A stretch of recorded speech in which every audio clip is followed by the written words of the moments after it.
बात 1993 की है। एक बार उत्तर प्रदेश के डीजीपी ने इंस्पेक्टर एसएस लोर यानी कि सुरेंद्र सिंह लोर से कहा कि कानपुर के जो आईजी साहब हैं तुम्हारी बड़ी तारीफ़ करते हैं, क्या तुम वाकई इतना अच्छा काम करते हो। तो जैसे ही बात ये डीजीपी साहब ने इंस्पेक्टर एसएस लोर से कही तो एसएस लोर हंसने लगे। हंसते हुए कहा कि साहब ये बस ये बात मत पूछो कि वो तारीफ़ क्यों करते हैं, मैं ये बात नहीं बता सकता। बात ही कुछ ऐसी दिलचस्प, ऐसी मज़ेदार, ऐसी चटपटी थी कि डीजीपी साहब ने कहा कि नहीं, मुझे बताना है, जब तक तुम नहीं बताओगे तो मैं यहाँ से जाने नहीं दूंगा। अब एसएस लोर साहब की मजबूरी बन गई। जब उन्होंने ये बात उनको बताई तो डीजीपी साहब हंसते हंसते लोटपोट हो जाते हैं और कहते हैं कि ये बात किसी से मत बताना। हालांकि ये बात किसी अखबार में नहीं आई, लेकिन ये बात जब धीरे धीरे पुलिस महकमे में आग की तरह फैली तो हर कोई इस बात को सुनकर हंसने लगता था। बात ही कुछ ऐसी है। आदाब, नमस्कार, सत श्री अकाल। मैं उस्मान सैफ़ी। आज की जो सच्ची घटना मैं आपको सुनाने जा रहा हूँ, ये सच्ची घटना है उत्तर प्रदेश का एक ज़िला है कानपुर, और ये कानपुर का एक जूही थाना है। एसएस लोर यानी कि सुरेंद्र सिंह लोर इंस्पेक्टर के रूप में वहाँ पर उनकी तैनाती होती है। और आसपास के लोग आए दिन आकर एक ही शिकायत करते थे कि साहब ये मंडी है ना, मंडी में एक व्यक्ति का बड़ा प्रभाव चलता है और वो वसूली करता है। उसे वसूली ना दो तो वो व्यक्ति किसी को भी मंडी के अंदर काम नहीं करने देता। इस बात को लेकर एसएस लोर थोड़ा परेशान थे और वो इस समस्या का हल ढूंढने में लग जाते हैं कि आखिरकार इस समस्या का हल कैसे होगा।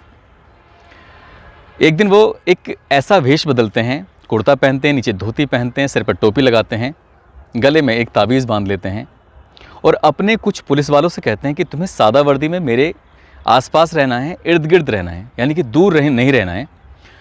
कभी कुछ हादसा हो जाए या हमला हो जाए, कुछ बात हो जाए तो कम से कम आप मेरी जान तो बचा लोगे। कुछ वर्दीधारियों को उन्होंने बहुत दूर फासले से खड़ा कर दिया था। उन्हें भी अलर्ट कर दिया था कि अगर कोई बात होती है, कुछ भी ऐसी अनहोनी घटना होती है तो तुरंत आप दौड़कर मौके पर आ जाना। जिस व्यक्ति पर आरोप था कि वसूली करता है, जिस व्यक्ति पर आरोप था कि वो दबंग है, जिस व्यक्ति पर आरोप था कि वो कानपुर आईजी का बहुत खास आदमी है, उसी व्यक्ति के पास जाते हैं। जाने के बाद कहते हैं भाईजान अस्सलाम वालेकुम। उधर से आता है वालेकुम अस्सलाम।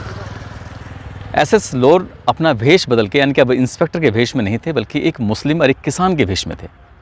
वो कुछ काम करना चाहते थे। जाकर बोलते हैं कि भाईजान मैं यहाँ कुछ काम करना चाहता हूँ। तो उस व्यक्ति ने कहा कि क्या काम करना चाहते हो, क्या है तुम्हारा क्या मर्जी है, मतलब क्या काम करोगे। तो एसएस लोर कहते हैं कि साहब मुझे ज़्यादा कुछ जानकारी तो है नहीं भाई साहब, इसलिए अगर आप चाहो तो आप बता दीजिए मैं क्या काम कर लूँ। तो बोले इस टाइम बेल पत्थरों का सीज़न चल रहा है, आप एक काम करो, बेल पत्थर का काम कर लो और इससे इनकम भी ठीक ठाक होगी, तो तुम्हारे लिए कोई परेशानी, कोई दिक्कत वाली बात नहीं है। एसएस लोर की बात समझ में आ जाती है। तो इसके बदले में वो कहते हैं कि साहब मुझे क्या देना पड़ेगा। बात 1993 की थी, तो उन्होंने कहा कि ज़्यादा नहीं, आपको 20 रुपये प्रतिदिन देना पड़ेगा। बोले साहब ये 20 रुपये किस बात के हैं। बोले यहाँ पर इस तरह की वसूली होती है, ऐसा कोई दुकानदार नहीं, ऐसा कोई आड़ती नहीं, ऐसा कोई फल विक्रेता नहीं जो मुझे प्रतिदिन की वसूली नहीं देता है। इतना कहना था कि एसएस लोर ने उस व्यक्ति का हाथ पकड़ लिया, और हाथ पकड़ना ही था कि जितने भी उनके पुलिस वाले सादा वर्दी में इधर उधर लगे हुए थे वो दौड़ के आते हैं, यानी कि उन्हें इशारा मिल चुका था कि अब इस व्यक्ति को पकड़ना है।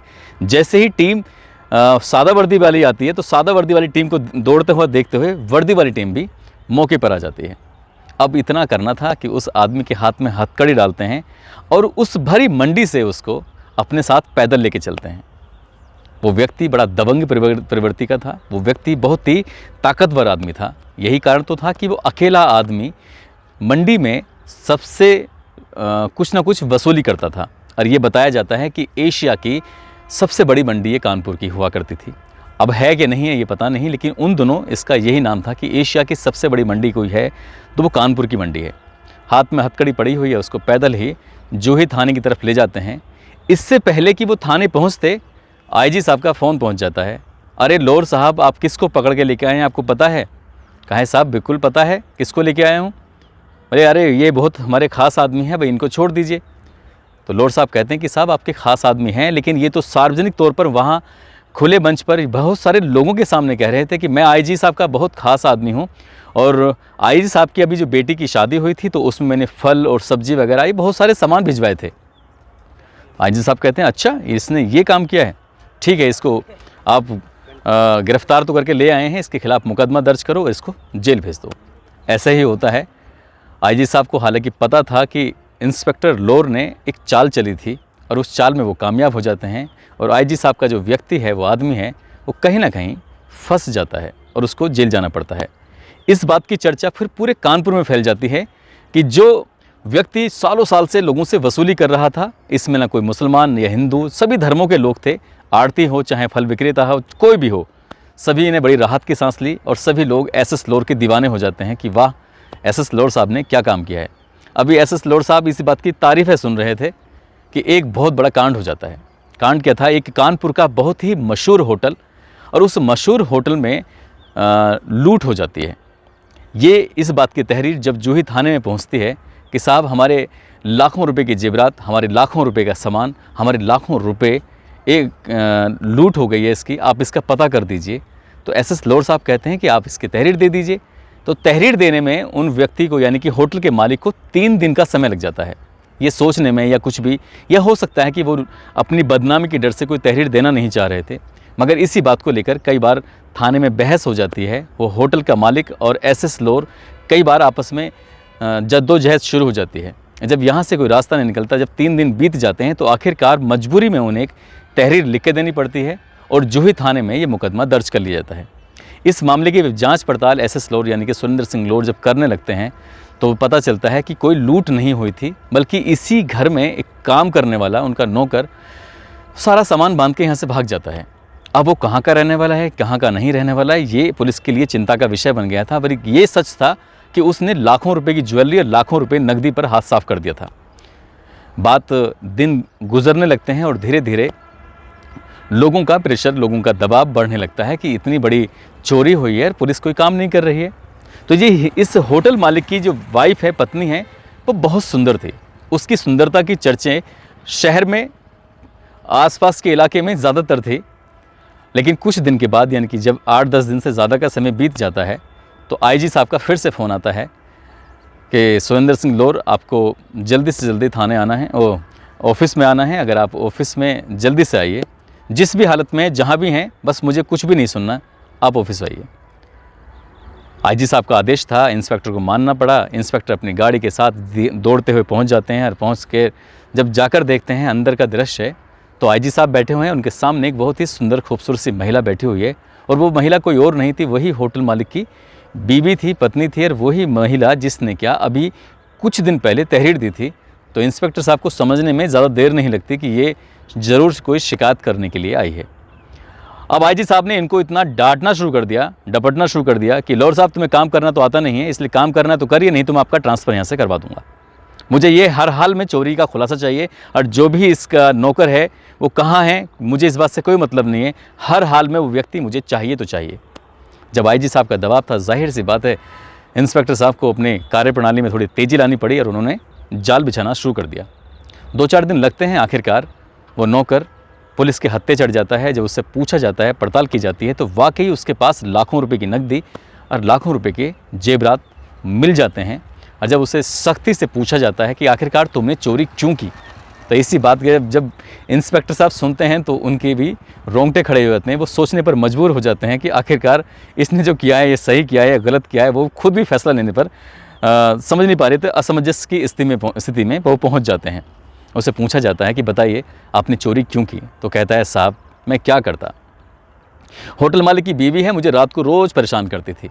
होटल मालिक सो जाया करता था और वो मुझे डेली अपने बिस्तर पर बुला लिया करती थी। मैं रोज़ रोज़ की इस आवक से तंग आ चुका था, इसलिए मौका देखते ही मैं वहाँ से अपना सामान बांधा और यहाँ से निकल जाता हूँ। और इसी दिन मैंने यहाँ से जेवरात की भी चोरी की और यहीं से मैंने नकदी भी चोरी की। जो भी है साहब ये रहा। अब ये सोच कर बड़े परेशान कि आगे करें तो क्या करें। चोरी की है, जाहिर सी बात है चोरी की है तो उस पर चोरी का इल्ज़ाम था, इसलिए उसको जेल भेजना ज़रूरी था। लेकिन जब उससे आगे पूछताछ करते हैं तो वो चौंकाने वाली बात करता है, और चौंकाने वाली बात कुछ और नहीं, वो कहता है साहब मेरा तो कसूर आपने देख लिया, लेकिन आईजी साहब जो उनके साथ आते हैं, जब मौका मिलता है तभी आकर उनके कमरे में आके सोते हैं, उनके साथ रातें बिताते हैं, तो उन्हें कुछ नहीं कहेंगे आप। अब ये वाली बात जब इंस्पेक्टर साहब ने सुनी तो इंस्पेक्टर साहब के कान खड़े हो जाते हैं, अब करें तो क्या करें। उधर से फ़ोन आ जाता है इत्तेफाक से कि आईजी साहब कहते हैं कि तुमने उस मामले का खुलासा किया कि नहीं किया। तो इंस्पेक्टर साहब कहते हैं जी हाँ बिल्कुल, मैं बहुत करीब पहुँच चुका हूँ इस खुलासे के, और आप बिल्कुल चिंता ना करें। बोले चिंता करने की कोई बात नहीं है, मुझे वो आदमी चाहिए, हर हाल में चाहिए। अब इंस्पेक्टर साहब उस नौकर को अपनी गाड़ी में बिठाकर सीधे पहुंच जाते हैं आईजी साहब के दफ्तर, और आईजी साहब के दफ्तर में जाकर देखते हैं तो आईजी साहब का बेटा भी इत्तेफाक से उस दिन मौके पर मौजूद था। वो कहते हैं साहब मैं इस नौकर को ले आया हूँ, इसने ही लाखों रुपए के जेवरात की चोरी की थी, इसने ही पैसे चुराए थे, अगर आपको कोई एतराज़ ना हो तो अपने बेटे को अपने इस कमरे से बाहर भेज दीजिए। तो उन्होंने कहा ठीक है कोई बात नहीं। अपने बेटे से कहा बेटे तुम यहाँ से बाहर चले जाओ, ये विभागीय कार्रवाई है, बातचीत करनी है और बस पता करना है। अब नौकर से ने जो भी अभी तक बताया था इंस्पेक्टर को, इंस्पेक्टर साहब कहते हैं कि जो भी तुमने मुझे बताया था वो सारी बातें आप आईजी साहब को भी बता दो। उसने बता दिया कि मैंने चोरी कैसे कैसे की है, उसने बता दिया कि मेरा उससे होटल मालिक की बीवी से अफेयर था, उसने ये भी बता दिया कि साहब मैंने भी आपको होटल मालिक की बीवी के साथ आपत्तिजनक स्थिति में देखा था, वो आपसे भी प्यार करती थी, मुझसे प्यार करती थी, मैं इसी बात से खफा था, इसलिए मैं यहाँ सब सारा सामान बांधा समेट कर भाग जाता हूँ। जब इतनी बात आईजी साहब सुनते हैं कहते चुप चुप चुप चुप, अब ये बात किसी को पता नहीं चलनी चाहिए। आगे वो जेल भेजा कि नहीं भेजा ये तो खैर भविष्य के या पर्दे के पीछे रह गया, लेकिन आईजी साहब ने जब अपनी गर्दन फंसती हुई देखी, अपनी बदनामी होते हुए देखी, तो फिर इंस्पेक्टर से बोले कि इंस्पेक्टर साहब ये बात इस कमरे से बाहर नहीं जानी चाहिए। इंस्पेक्टर साहब बोले साहब मैं क्या करूँ, प्रेस वाले आजकल बहुत छोटी छोटी चीज़ों को भी छापने लगे हैं, प्रेस वाले तो आजकल पीछे पड़े रहते हैं साहब, ये पता चल जाएगी तो बड़ी दिक्कत हो जाएगी। अब इस बात को वो मुंह छुपाकर इंस्पेक्टर साहब हंसने की कोशिश भी कर रहे थे, लेकिन आईजी साहब कह रहे थे कि नहीं भाई बहुत बदनामी हो जाएगी, ये बात किसी को पता नहीं चलनी चाहिए। और उसको डांटते हुए नौकर से कहा कि रे अगर ये बात तुमने किसी को बताई तो अच्छा नहीं होगा। इस हिसाब से उस नौकर को तो भेज दिया जाता है। इंस्पेक्टर साहब भी वहाँ से चले जाते हैं। लेकिन इस जोन में कई सारे ज़िले थे जैसे इटावा, मैनपुरी, फर्रुखाबाद, तो इस तरह के जो आसपास के इलाके के ज़िले थे, मथुरा। तो जब भी मीटिंग लेने के लिए आईजी साहब किसी भी ज़िले में जाया करते थे तो हर ज़िले के अंदर, हर बड़ी बड़ी मीटिंग के अंदर माइक पर खड़े होकर बड़े फ़ख्र के साथ कहते थे सुरेंद्र सिंह लोड जैसा इंसान मैंने अपनी ज़िंदगी में नहीं देखा है, वो इतना बेहतरीन ईमानदारी से काम करता है, उसके काम करने के तरीके बहुत ही निराले हैं, आपको एसएस लोड से कुछ सीखना चाहिए। हालांकि वो ईमानदार हैं नो डाउट, लेकिन उनकी तारीफ़ करने का जो एक मेन मकसद बन जाता है वो यही था कि वो कहीं ना कहीं इनकी पोल ना खोल दें। इसलिए किस्सा हालांकि जब डीजीपी उत्तर प्रदेश पुलिस ने सुना तो वो भी हंसते हंसते लोटपोट हो जाते हैं और कहते हैं कि भाई लोड साहब, इंस्पेक्टर साहब इस बात को किसी से मत बताना, नहीं तो आईजी साहब की बहुत बदनामी हो जाएगी। हालांकि आईजी साहब के चर्चे उन दोनों बहुत आम थे, हर व्यक्ति उनको पहचानता था कि वो किस प्रवृत्ति के, किस नेचर के व्यक्ति थे। अब तो खैर वो रिटायर हो चुके हैं, अपने घर पर मौजूद हैं कि नहीं है खैर मुझे भी नहीं पता, लेकिन ये किस्सा वाकई बहुत मशहूर था।